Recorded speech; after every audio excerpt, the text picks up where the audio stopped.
Over the past few years, Brewtools has created a very impressive lineup of accessories to help you build your dream brewery, and in this video, I'll show you my favorite ones.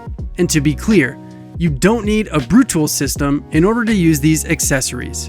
Now, let's start on the hot side with something simple. This is the 34mm tri-clamp to half-inch threaded adapter, and I use a few of these in my setup because all of my hoses in my brewery connect using 34mm tri-clamps. So, for example, I use the Anvil Foundry as my hot liquor tank. Here's the Anvil ball valve, which uses BSP threads, so I can use a BSP adapter to adapt it to 34mm tri-clamp. Another example is my Blickman Riptide pump. This one uses NPT threads, so I can use an NPT adapter. And they make all kinds of other adapters as well, so no matter what kind of setup you have, you can use the full catalog of Brewtools accessories. Next up on the hot side is the Brewtools 34mm modern sight glass. I'm currently using 2 of these on the hot side so I can see what's happening in the system. Not much else to say here other than make sure you're intentional about where you place these. If you want to check clarity, for example, the pump outlet probably isn't the best place to put it. Alright, next on the list is the inline oxygenation kit. This kit comes with 3 tri-clamps, 5 gaskets, a T, the oxygenation stone, and a barbed holder for the stone. For me, the best time to oxygenate is either during the chilling process or on the way to the fermenter, and this kit is perfect for just that. Moving on, we have the overflow pipe kit. This thing is height adjustable and it mounts to the false bottom in your malt pipe. If you're using the Brewtools laser cut filter, all you have to do is punch out the pre-cut holes to install. Otherwise, you can simply cut a 25mm hole in whatever false bottom you're using in your system. And to be super clear, that can be any false bottom, not just Brewtools. And the whole point of this thing is to prevent the malt pipe from overflowing into the kettle. If the wort level rises too high, it'll simply filter through the overflow pipe.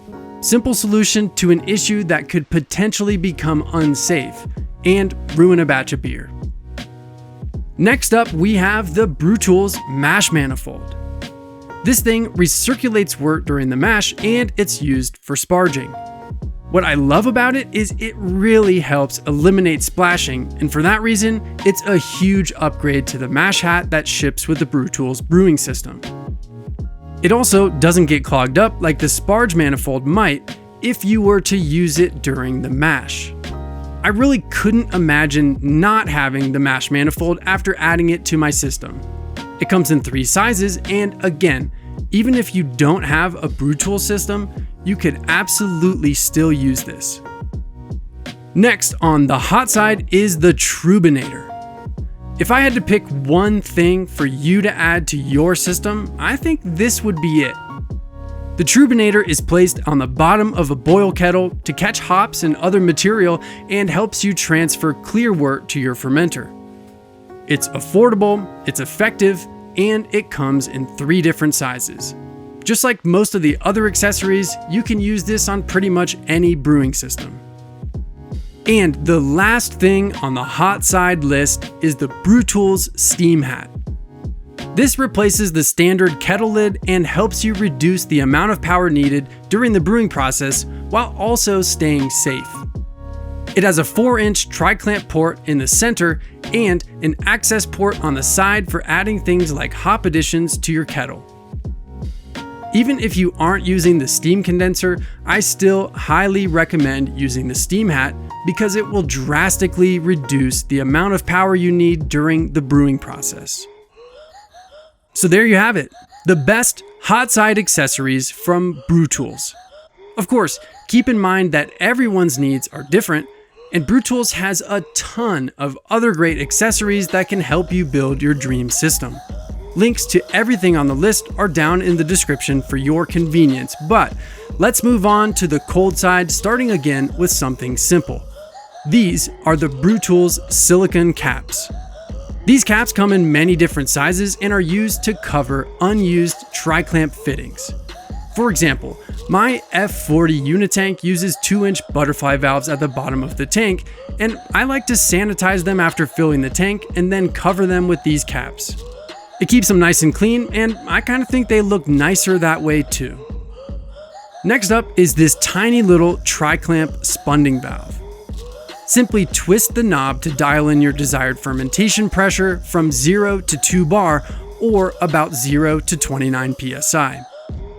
Of course, you could use this with a 1.5-inch tri-clamp adapter, or they actually sell a 1.5-inch tri-clamp model, so you don't have to use an adapter to use it with other fermenters. The next item on the cold side list is the Brewtools solenoid. This is something that I personally have never seen from any other brand, and it's essentially a remote operated ball valve that you can use to add automation to your brewery. It's important to note that these are directional and the power supply is sold separately from the solenoid. I'm working on a big project using a couple of these solenoids that you'll see very soon. So this is a good time to remind you to hit that subscribe button so you don't miss any future videos. Next up is the inline filter kit. This simply attaches to your fermenter using a 2-inch tri-clamp. Then you can purge with CO2 before packaging finished beer. It comes with 3 different stainless filters, but honestly, I always use the smallest one, and I've never run into any clogging issues. And if your fermenter doesn't use 2-inch tri-clamps, remember that you can always use an adapter to make it fit. Next on the list is the Brewtools sanitary heating element. This is a 500-watt element that you can use to maintain fermentation temperatures that are higher than room temperature. This also uses a 2-inch tri-clamp, and it's worth noting that in most applications, you'll need a voltage regulator to dial back the power and maintain consistent temperatures, and of course, a PID controller to turn it on and off according to the temperature of the fermentation. Also, some models like this one require you to wire on your own plug end. Alright, the next thing I want to show you is the Brewtools hop drop kit, and let me tell you, this is a hefty piece of kit. This is the 3-inch version, and they also sell an even beefier 4-inch version. You simply attach it to the top of your tank, pop the top off, and fill it with hops. And you can see I just finished using this thing. Once it's filled with hops, you purge it with CO2 a couple times, release the pressure, and open the butterfly valve on the bottom to drop the hops into the tank. And if you want to see what's going on inside the hop drop kit, you can replace the stainless steel pipe with a clear polycarbonate pipe. And there you have it, the best cold side accessories from Brewtools. Of course, keep in mind that everyone's needs are different, and Brewtools has a ton of other great accessories that can help you build your dream system. Links to everything you saw in the video are down in the description. My name's Dan, this is Hops and Gnarly. Thanks for hanging out with me today. I'll see you again soon.